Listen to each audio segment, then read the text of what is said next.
வழக்கு போட்டால் அடுத்த தேர்தலில் நிற்க முடியாது என்று விருத்தாச்சலம் காவல்துறை கண்காணிப்பாளர் மிரட்டியதாக விருத்தாச்சலம் காங்கிரஸ் சட்டமன்ற உறுப்பினர் பகிரங்க குற்றச்சாட்டு எழுப்பியுள்ளார். விருத்தாச்சலத்தில் ஊருக்கு ஊர் விற்கப்படும் பிராந்தியையும் கஞ்சாவையும் தடுக்க முடியாத காவல்துறை இன்று விருத்தாச்சலம் நடைபயணத்தை தடுக்கிறது என்று சட்டமன்ற உறுப்பினர் குற்றம் சாட்டியுள்ளார். கடலூர் மாவட்டம் விருத்தாச்சலத்தில் காந்தி ஜெயந்தியை முன்னிட்டு திமுக கூட்டணியில் அங்கம் வகிக்கும் காங்கிரஸ் கட்சியை சேர்ந்த விருத்தாச்சலம் சட்டமன்ற உறுப்பினர் ராதாகிருஷ்ணன் தலைமையில் காங்கிரஸ் கட்சியினர் இன்று காந்தி சிலைக்கு மாலை அணிவித்தனர். இதனைத் தொடர்ந்து பேருந்து நிலையத்தில் உள்ள காமராஜ் சிலைக்கும் மாலை அணிவிப்பதற்காக ஊர்வலமாக செல்ல முயன்றனர். அப்போது ஊர்வலத்திற்கு அனுமதி இல்லை என்று கூறி விருத்தாச்சலம் காவல்துறை கண்காணிப்பாளர் கிரியாசக்தி தடுத்து நிறுத்தியதால் காவல்துறையினருக்கும் காங்கிரஸ் கட்சியினருக்கும் இடையே கடும் வாக்குவாதம் ஏற்பட்டது.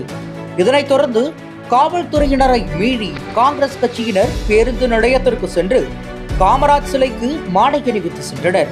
இந்நிலையில் விருத்தாச்சலம் சட்டமன்ற உறுப்பினர் ராதாகிருஷ்ணன் சட்டமன்ற அலுவலகத்தில் பத்திரிகையாளர் சந்திப்பில் காவல்துறையின் மீது அடுக்கடுக்காக பல்வேறு குற்றச்சாட்டுகளை ஆவேசமாக முன்வைத்தார். இதுகுறித்து பத்திரிகையாளர் சந்திப்பில் சட்டமன்ற உறுப்பினர் ராதாகிருஷ்ணன் கடந்த 4 ஆண்டுகளாக காந்தி ஜெயந்தி தினத்தன்று காந்தி சிலைக்கு மாலை அணிவித்துவிட்டு காமராஜ் சிலைக்கு மாலை அணிவிப்பது வழக்கம் எனவும், அதேபோல் இன்று காந்தி ஜெயந்தியை முன்னிட்டு ஏற்கனவே காவல்துறையிடம் அனுமதி கேட்டு மனு அளித்ததாகவும் ஆனால் அனுமதி மறுக்கப்பட்டுவதாகவும் தெரிவித்துள்ளார்.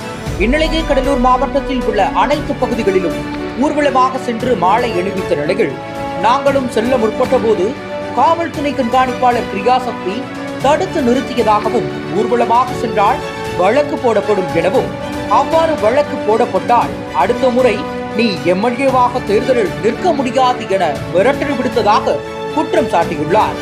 மேலும் இன்று அனைத்து மதுபான கடைகளும் மூடியிருந்தாலும் கள்ள சந்தையில் கிராமங்கள் தோறும் மதுபாட்டில்கள் விற்பனை அமோகமாக நடைபெறுவதாகவும், ஊருக்கு ஊர் கஞ்சா கிடைப்பதாகவும், இதனை தடுக்க வேண்டிய காவல்துறை தடுக்காமல் சுதந்திரம் வாங்கி கொடுத்த காந்திக்கு நினைவாக நடைபெற்ற நடைபயணத்தை தடுப்பதாக குற்றம் சாட்டினார். காங்கிரஸ் கட்சியினர் நடத்தும் நிகழ்ச்சியை முற்றிலுமாக திட்டமிட்டே விருத்தாச்சலம் காவல்துறை கண்காணிப்பாளர் கிரியாசக்தி தடை செய்வதாகவும், அவர் மீது காவல் கண்காணிப்பாளர் முதல் உயர்மட்ட அதிகாரிகள் வரை புகார் அளிக்கப் போவதாகவும், காவல்துறையினரை கண்டித்து விரைவில் ஆர்ப்பாட்டம் அல்லது உண்ணாவிரத போராட்டத்தில் ஈடுபட போவதாக அறிவித்துள்ளார். திமுக கூட்டணியில் உள்ள காங்கிரஸ் கட்சியை சேர்ந்த சட்டமன்ற உறுப்பினருக்கும் விருத்தாச்சலம் காவல்துறையினருக்கும் இடையே ஏற்பட்டு வரும் மோதல் சம்பவம் விருத்தாச்சலம் பகுதிகள் பெரும் பரபரப்பை ஏற்படுத்தியுள்ளது. காந்தி பிறந்த நாளை முன்னிட்டு, காமராஜர் நினைவு நாளை முன்னிட்டு நாங்கள் தொடர்ந்து 5 வருஷமா காந்தி சிலைக்கு மாலை போட்டு காமராஜ் சிலைக்கு மாலை போடுறது எப்பயுமே தொடர்ந்து அங்கேருந்து காந்தி சிலையிலேருந்து நடந்து போய் நடைபயணமாக போயிட்டு தான் ஊர்வலமாக போய் காமராஜ் சிலைக்கு எப்பயுமே மாலை போட்டுக்கிட்டு இருக்கோம். 5 வருஷமா அது நடந்துகிட்டு இருக்கு. நாங்கள் காந்தி சிலைக்கு மாலை போட்டு போகிறதுக்கு நாங்கள் காமராஜ் சிலைக்கு போகும்போது மறித்து துஷ்பிரயோகமாக எங்கள் நடைபயணத்தை தடை செய்ய போகக்கூடாதுன்னு இருக்காங்க. நாங்கள் போவோம்தான்னு சொல்லிட்டு மீறி நாங்கள் போனோம். நீங்கள் நடவடிக்கை எடுக்கிறதுனா எடுத்துங்க. ஆனால் நடைபயணம் நான் என்ன சொல்கிறேன், ஒரு காங்கிரஸ் கட்சி 138 ஆண்டு ஆன காங்கிரஸ் கட்சி, சுதந்திர போராட்டத்துக்கு இந்தியாவை சுதந்திரம் பெற்று தந்த கட்சி, காந்தியடிகள் வழியில அகிம்சை வழியில ஒரு நடைபயணமா போய் ஒரு சிலைகளுக்கு மாலை போட கூட அனுமதி இல்லை மறுக்கிறாங்கன்னா இங்க எந்த அளவில் இந்த ஜனநாயகம் இருக்கு? ஜனநாயகத்துக்கே ஒரு கேள்விக்குறி இந்த மாதிரி நடவடிக்கை. இதற்கு முன்னாடி ஒரு மாசத்துக்கு முன்னாடி இதே மாதிரி காந்தி சிலைக்கு மாலை போட்டு மாநில தலைவர், மகிழா காங்கிரஸ் மாநில தலைவர் வந்தாங்க. அது அங்கேயும் அன்னைக்கும் அதே மாதிரி பிரச்சனை பண்ணி ஒரு 100 மீட்டர் 200 மீட்டருக்கு மேலே போக விட மாட்டேன்னு, அதையே போக விட மாட்டேன்ட்டாங்க. போராடி அதுக்கு ஒரு 200 மீட்டர் போனோம். அதே கடலூர்ல நடைபயணம் போனாங்க, சிதம்பரத்தில் நடைபயணம் போனாங்க, அங்கே எந்த பிரச்சனையும் கிடையாது. இன்னைக்கு கடலூர்ல நடைபயணம் போறாங்க, சிதம்பரத்தில் நடைபயணம் போறாங்க, எந்த பிரச்சனையும் கிடையாது. குறிப்பா விருதாசலத்துல வரைக்கும் இந்த அம்மா வந்ததுல இருந்து இந்த பிரச்சனை பண்ணிக்கிட்டு இருக்காங்க. இதுக்கு முன்னாடி 4 வருஷம் 5 வருஷமா போயிட்டு இருக்கோம்.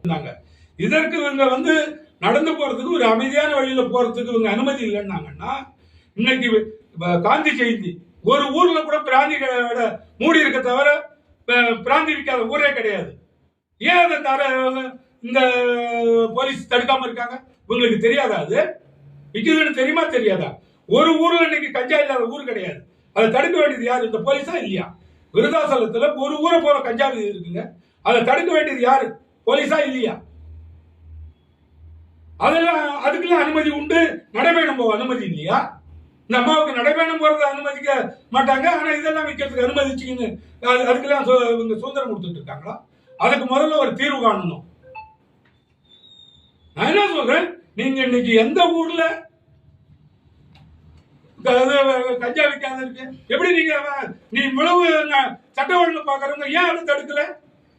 அப்ப அதெல்லாம் உங்களுக்கு தெரிஞ்சு நடக்குதா தெரியாத நடந்துகிட்டு இருக்கா? இன்னைக்கு அது போலீஸுக்கு தெரியுமா தெரியாதா? நான் என்ன சொல்றேன், ஒரு தேசிய கட்சி இன்னைக்கு சுதந்திரம் வாங்கி கொடுத்தது காந்திஜி, அவர் பேர்ல ஒரு நடைபயணம் போறதுக்கு, காமராஜருக்கு 9 ஆண்டு சிறையில் இருந்தவர், 9 ஆண்டு முதலமைச்சராக இருந்தவர், அவருக்கு மாலை போறதுக்கு நாங்க தொடர்ந்து போய்கிட்டு இருக்கோம். ஒவ்வொரு ஆண்டும் பண்ணிக்கிட்டு இருக்கோம். அதை நான் அனுமதிக்க மாட்டேன்னா என்ன அர்த்தம் சொல்லுங்க? அதை கேட்டாக்க நான் எஃப்ஐஆர் போடுவேன், எலெக்ஷன்ல நிக்க முடியாது தெரியுமான்னு கேள்வி கேட்கிறாங்க. அப்ப என்ன மிரட்டுறாங்களா அவங்க? அதுக்கு அந்த வார்த்தைக்கு என்ன சார் அர்த்தம்? திட்டமிட்டு காங்கிரஸ் கட்சி நடத்துற நிகழ்ச்சிகளை தவிர்க்கணுங்கிறதுக்காக, காங்கிரஸ் கட்சி அழிக்கிறதுக்காக அவங்க இந்த வேலை பார்த்துக்கிட்டு இருக்காங்க.